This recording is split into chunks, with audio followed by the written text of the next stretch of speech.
हाँ बच्चों, हम कक्षा 10 की विज्ञान का चैप्टर नंबर 4 कर रहे थे और पिछली वीडियो में हमने विषम परमाणु, संरचनात्मक समावयव, यौगिक, इस प्रकार कुछ परिभाषाएं देखी थी। अब इस चैप्टर को हम आगे बढ़ाते हैं और आज हम देखेंगे कार्बनिक यौगिकों के गुणधर्म। कार्बनिक यौगिकों के गुणधर्म। करेक्ट। तो देखिए, यहाँ हम 4 गुणों के बारे में देखेंगे। पहला है दहन।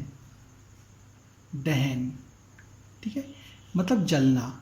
देखिए बच्चों, जब कार्बनिक यौगिकों का दहन होता है तब हमें CO2 मिलती है, जल मिलता है, प्रकाश मिलती है और ऊष्मा ऊर्जा प्राप्त होती है।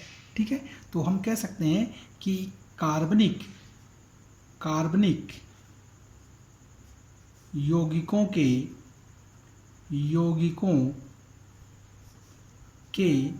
दहन से CO2, H2O, प्रकाश और ऊष्मा ऊर्जा प्राप्त होती है। ऊष्मा ऊर्जा मिलती है। करेक्ट। कैसे? यहाँ हम कुछ एग्जाम्पल्स लेते हैं। देखिए बच्चों, मैथेन CH4, ठीक है, ये मैथेन है। मैथेन को जब वायु की उपस्थिति में हम गर्म करते हैं, जलाते हैं, तो ये वायु में उपस्थित ऑक्सीजन से क्रिया करती है और क्रिया करके CO2 बनाएगी, जल बनाती है। इसके अलावा ऊष्मा ऊर्जा उत्पन्न करती है। ऊष्मा ऊर्जा उत्पन्न करती है। करेक्ट। प्लस साथ में प्रकाश भी प्राप्त होता है। ठीक है, इसी प्रकार और हम एक एग्जाम्पल लें एल्कोहल का। तो देखिए CH3 CH2OH, ये है एल्कोहल। जब एल्कोहल को वायु की उपस्थिति में हम गर्म करते हैं तब ये वायु में उपस्थित ऑक्सीजन से क्या करता है? क्रिया, और क्रिया करके इसी प्रकार हमें ये CO2 देता है। ठीक है, H2O देता है, साथ में प्रकाश और ऊष्मा ऊर्जा भी हमें प्राप्त होती है। ऊष्मा ऊर्जा हमें प्राप्त होती है। करेक्ट। तो इस प्रकार हम कह सकते हैं कि जैसे कार्बनिक यौगिकों का जब दहन होता है तो हमें CO2, H2O, ऊष्मा ऊर्जा और प्रकाश प्राप्त होता है। देखिए बच्चों, हाँ बच्चों, अब यहाँ एक इम्पोर्टेंट बात है नोट करने वाली कि जब संतृप्त हाइड्रोकार्बन यौगिक, संतृप्त हाइड्रोकार्बन जो यौगिक होते हैं, ठीक है, इनका जब हम दहन होता है, ठीक है, इनका जब दहन होता है तो ये नीली ज्वाला उत्पन्न करते हैं, बिना धुआं वाली नीली ज्वाला उत्पन्न करते हैं। संतृप्त हाइड्रोकार्बन का दहन होने पर ये नीली ज्वाला उत्पन्न करते हैं, बिना धुआं वाली। करेक्ट। इसी प्रकार एक इंपॉर्टेंट बात यह है कि जब असंतृप्त हाइड्रोकार्बन का दहन होता है, असंतृप्त हाइड्रोकार्बन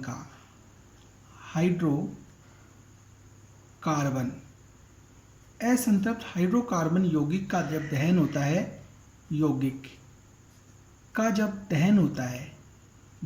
है, तब ये धुआं वाली पीली ज्वाला उत्पन्न करते हैं। ये आपको याद रखनी है। करेक्ट। देखिए बच्चों, तो ये था आपका कार्बनिक यौगिकों का दहन, पहला गुणधर्म। देखिए बच्चों, हाँ बच्चों, अब हम दूसरा गुण देखते हैं, संकलन अभिक्रिया क्या होती है। देखिए, संकलन अभिक्रिया क्या होती है, इसको पहले हम एग्जाम्पल के थ्रू एक्सप्लेन करेंगे, फिर इसकी परिभाषा देखेंगे। देखिए बच्चों, ये है मैथेन। करेक्ट। हमने ये रिएक्शन पहले भी देख रखी है। जब मैथेन की क्रिया हम क्लोरीन से करवाते हैं, ठीक है, सूर्य के प्रकाश में, सूर्य के प्रकाश में। करेक्ट। तो इस क्लोरीन का एक परमाणु इस हाइड्रोजन से जुड़ के HCl बनाता है। करेक्ट। और दूसरा जो परमाणु होता है वो इस बॉन्ड के द्वारा इस कार्बन से जुड़ जाता है। ठीक है। और इस प्रकार क्लोरोमेथेन बनाता है। ठीक है। तो ये इस प्रकार की अभिक्रिया को हम कहते हैं संकलन अभिक्रिया। अर्थात संकलन अभिक्रिया क्या होती है, देखिए, हाइड्रोकार्बन में से हाइड्रोजन जब किसी भी अन्य तत्व के द्वारा प्रतिस्थापित कर दिए जाए, ठीक है, और उसका एक परमाणु कार्बन से बॉन्ड के द्वारा जुड़ जाता है, तो इस प्रकार की अभिक्रिया को हम कहते हैं संकलन अभिक्रिया। देखिए बच्चों, हाँ बच्चों, एक बार दोबारा इसकी डेफिनेशन लेकिन देखें। संकलन अभिक्रिया क्या होती है, वह अभिक्रिया, दोबारा देखते हैं हम, संकलन अभिक्रिया क्या होती है, वह अभिक्रिया जिसमें हाइड्रोकार्बन यौगिक में से हाइड्रोजन किसी दूसरे तत्व के परमाणु के द्वारा प्रतिस्थापित कर दिया जाता है। ऐसी अभिक्रिया को हम क्या कहते हैं, संकलन अभिक्रिया। देखिए बच्चों, ठीक है, ये इसका सेकंड कैरेक्टर था। तीसरा गुणधर्म हम देखते हैं ऑक्सीकरण। ऑक्सीकरण, तो देखिए बच्चों, ऑक्सीकरण से पहले हम ये देखेंगे कि ऑक्सीकारक पदार्थ क्या होते हैं। तो देखिए, पहले ऑक्सीकारक पदार्थ की डेफिनेशन देखेंगे। ऑक्सीकारक, ऑक्सीकारक पदार्थ, पदार्थ, देखिए बच्चों, वे पदार्थ जिनमें दूसरे पदार्थ को ऑक्सीजन देने की क्षमता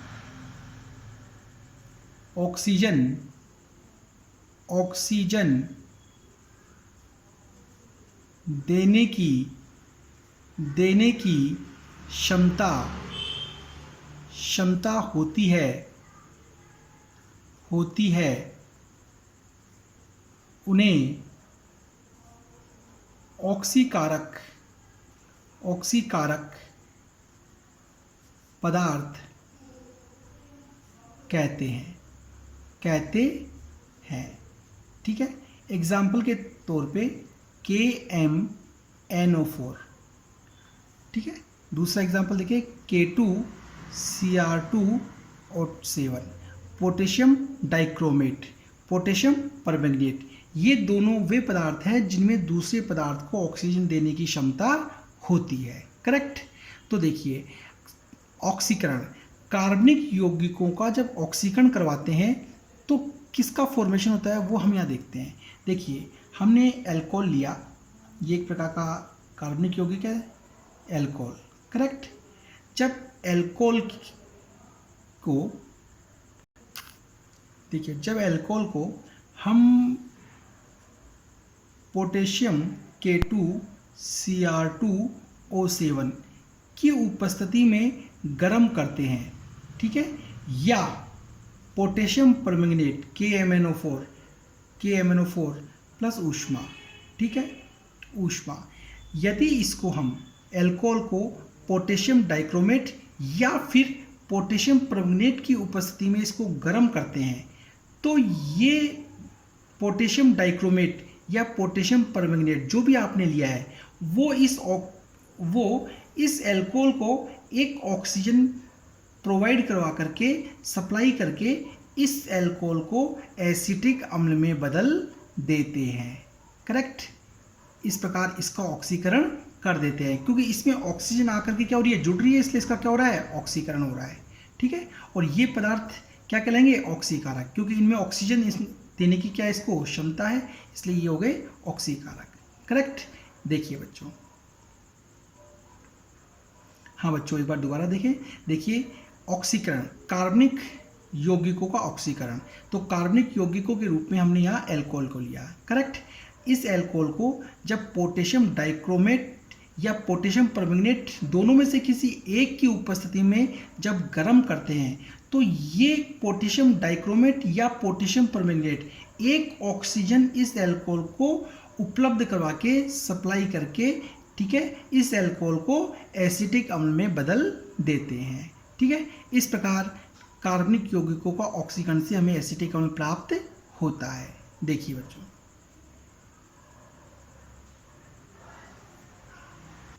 हाँ बच्चों, अब हम देखते हैं इसका अंतिम गुणधर्म ऑक्सीकरण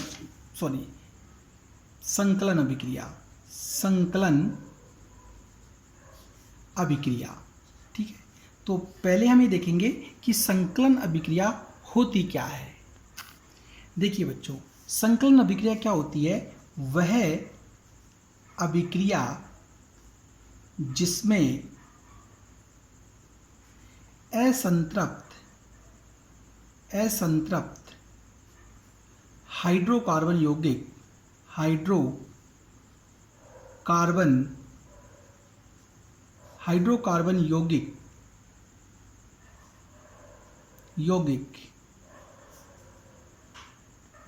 यौगिक एक अन्य पदार्थ से जुड़कर एकल उत्पाद बनाता है। ठीक है, ऐसी रिएक्शन को इसे संकलन अभिक्रिया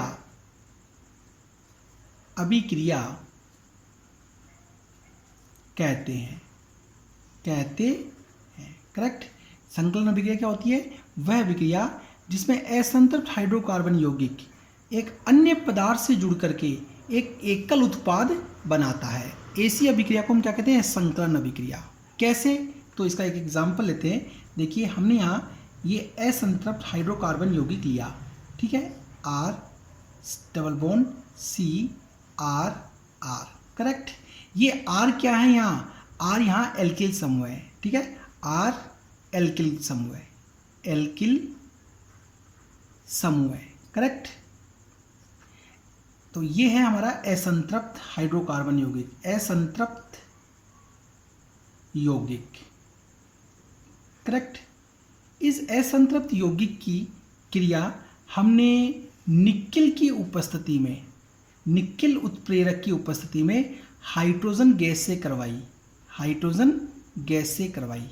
करेक्ट। जब निकेल की उपस्थिति में हाइड्रोजन गैस की क्रिया करवाते हैं असंतृप्त हाइड्रोकार्बन यौगिक से, तो एक हाइड्रोजन जो होता है वो इस कार्बन से आकर के ऐड हो जाता है और एक हाइड्रोजन जो होता है वो इस कार्बन से आके ऐड हो जाता है। करेक्ट। और इस प्रकार ये असंतृप्त हाइड्रोकार्बन यौगिक संतृप्त हाइड्रोकार्बन यौगिक में बदल जाते हैं। इस प्रकार देखिए, ये असंतृप्त हाइड्रोकार्बन यौगिक संतृप्त हाइड्रोकार्बन यौगिक में बदल जाते हैं। करेक्ट। तो इस प्रकार की अभिक्रिया को हम हाइड्रोजनीकरण अभिक्रिया भी कहते हैं। क्यों? क्योंकि ये हाइड्रोजन आकर के जुड़ रहा है। करेक्ट। इस अभिक्रिया को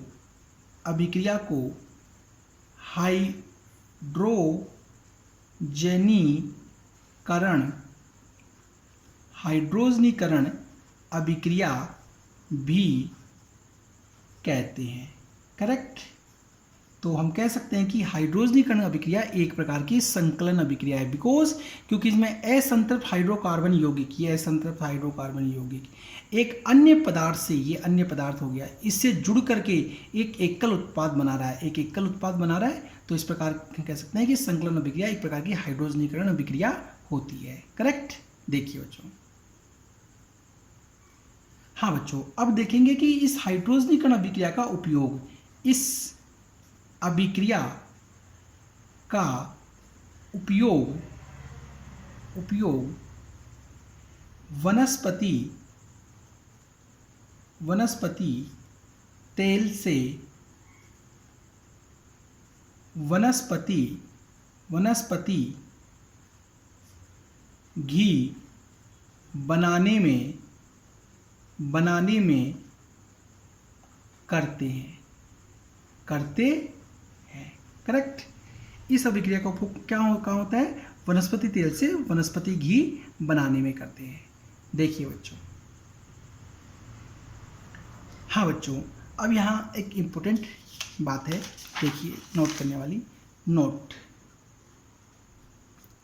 जो वनस्पति तेल होते हैं,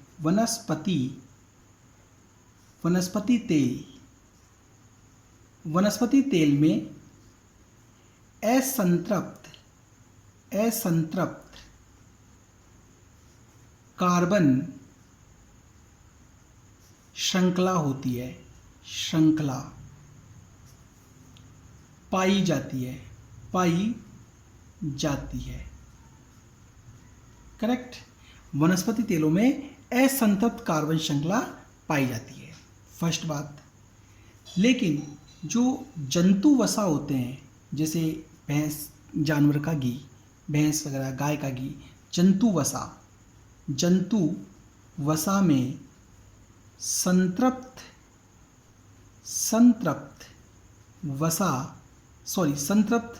कार्बन श्रृंखला होती है। ठीक है,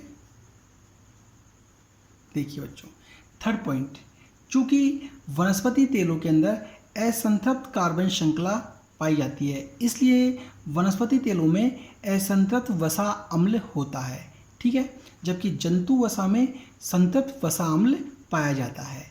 तो इस कारण वनस्पति तेल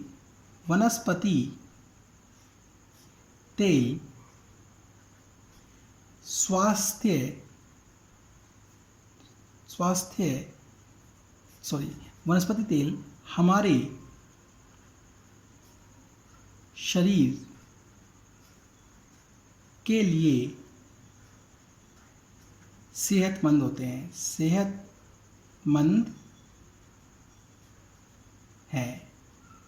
जबकि जंतु वसा नहीं, क्योंकि वनस्पति तेल में असंतृप्त वसा अम्ल होते हैं, जबकि जंतु में संतृप्त वसा अम्ल पाए जाते हैं। करेक्ट। देखिए बच्चों, हाँ बच्चों, ये थे हमारे कार्बनिक यौगिकों के 4 गुणधर्म: दहन, ऑक्सीकरण, प्रतिस्थापन और संकलन। ठीक है, ये चारों टॉपिक आपको समझ में आए होंगे। प्लीज़ अगर ये समझ में आए तो अगले टॉपिक के लिए आप हमारे चैनल को सब्सक्राइब करिए, जिससे समय पर हम अगला टॉपिक आपको उपलब्ध करवा सकें। Thank you.